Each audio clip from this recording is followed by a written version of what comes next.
tatlong Maria. Sa isang malayong lugar ay may magkakapatid na tatlong Maria Georgia, Maria Victoria at Maria Petra. Sila ay nangulila sa kanilang ina. Silang magkapatid ang nagtutulungan upang sila ay makapag-aral. Nang isang araw, may nakita silang isang sanggol sa harap ng kanilang pintuan. "Naku, may bata!" sigaw ni Maria Georgia. Dali-dali tumakbo ang dalawang magkapatid. "Hala, kawawa naman," sambit ni Maria Petra. "Yay! May bago na tayong kapatid," tuwang-tuwa na sabit ni Maria Victoria. Mula noon ay kinupkup ng tatlong Maria at pinangalan nila itong Nikolay. Si Nikolay ay binuhos nila ang pagmamahal, pag-aaruga at higit sa lahat sinunod nila ang gusto nito.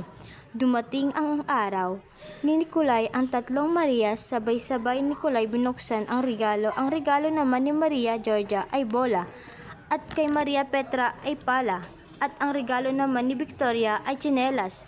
Nagtataka patanong ni Nikolay, "Bakit ganito ang aking regalo?"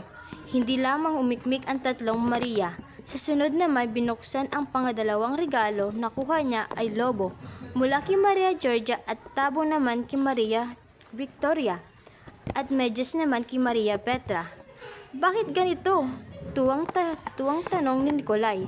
Binusan nila ni Nikolay ang tatlong regalo ng kanyang tatlong ate.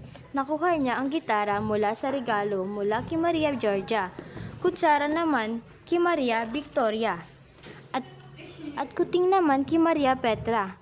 "Kahit papaano natutuwa na ako sa regalo niyo sa akin," sabi ni Nikolay.